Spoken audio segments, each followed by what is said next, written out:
So there's actually a new way now that you can invest in companies like Amazon and Tesla and many others.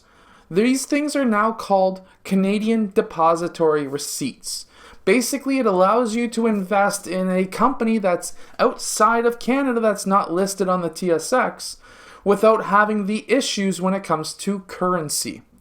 So, first off, what is a CDR? It's basically a receipt saying that you own a portion of a company. Sometimes it's for a whole share, sometimes it's for a partial share. So that's what these ones are for. It's being launched by CIBC. So CDRs, like I was mentioning, are what's called Canadian Depository Receipts. It allows you to invest in companies that are outside of Canada. Now this is being traded on the NEO Stock Exchange, which is a fairly new stock exchange versus the TSX. The TSX has been around for a very long time.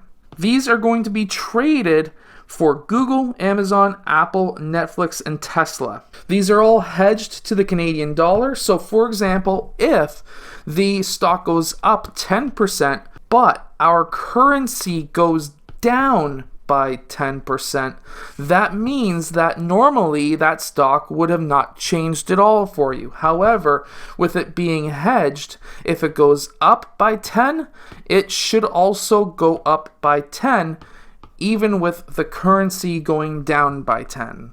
Now the thing with the NEO Stock Exchange is it's a new stock exchange that's sort of trying to innovate a new way of investing. Now, even though CDRs are fairly new in Canada, they are actually kind of old when it comes to investing. So CDRs are new in Canada. However, there is also a US equivalent so that they can invest in companies like Nestle, which are over in, of course, Europe.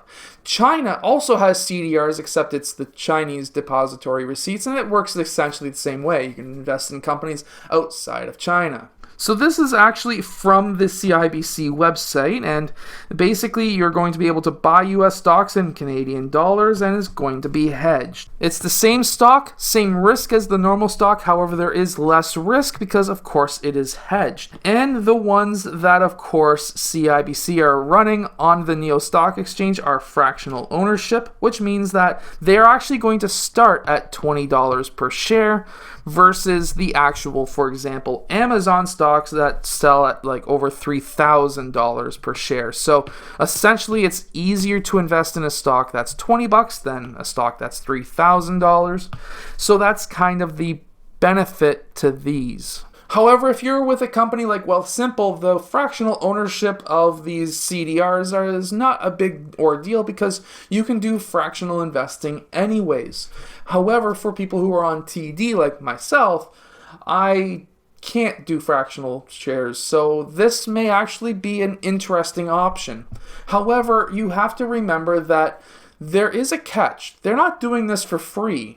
And I can't really find their prospectus anywhere and tells me how much their fees are. However, I watched a BNN article online about these and it explained quite a bit. Now, when it comes to fees, usually a CDR or something similar would be charging you an MER, and usually they didn't say the fees of the MER. They're saying that there is no MER on these CDRs that CIBC is running.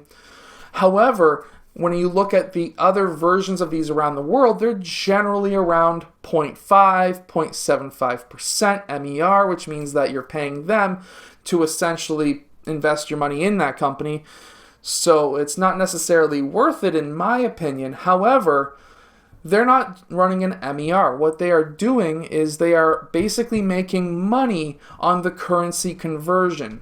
They don't tell us, or at least I couldn't find it in my 30 minutes of searching, of trying to find how much the currency conversion rate is versus what it would be if I was just to invest my money through TD's app.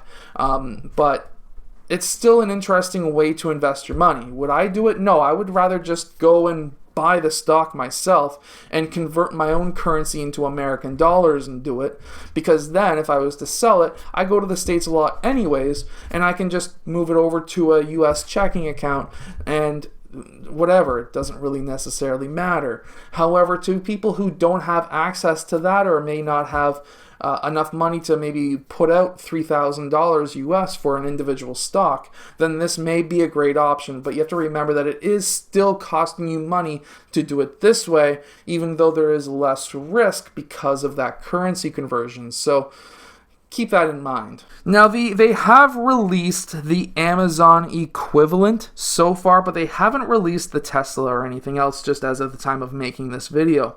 However, it's only been around for a couple of days, and as we can see, it's dropped by about 5.5% from the top to where it is now. Meanwhile, in that same amount of time, we can see from the top where Amazon was at to where it's at now, we can see that there was around a 6% drop. So that's actually quite interesting how the CDR has less of a drop than the actual stock itself. That could just be an accounting error. It should really move in lockstep to each other. However, it's apparently not for some reason. So it will be quite interesting to see after about a year to see if these stocks versus the CDRs are going to move in lockstep, or will that currency conversion rate that they're going to be essentially using to create money for themselves, this is CIBC I'm talking about, and NEO, the stock market, it's going to be really interesting to see if they will actually move in lockstep, or if we can see a 1 or 2% difference over a year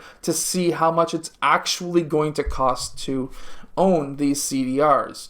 So myself, I wouldn't purchase these right away. I would wait to see if they are truly in lockstep, or if there's going to be a massive disconnect between the two stocks, and then you can really then just weigh the risks of buying one or over the other. I hope that you've enjoyed today's video. If you have, hit that like button and subscribe, and I'll see you guys again next time.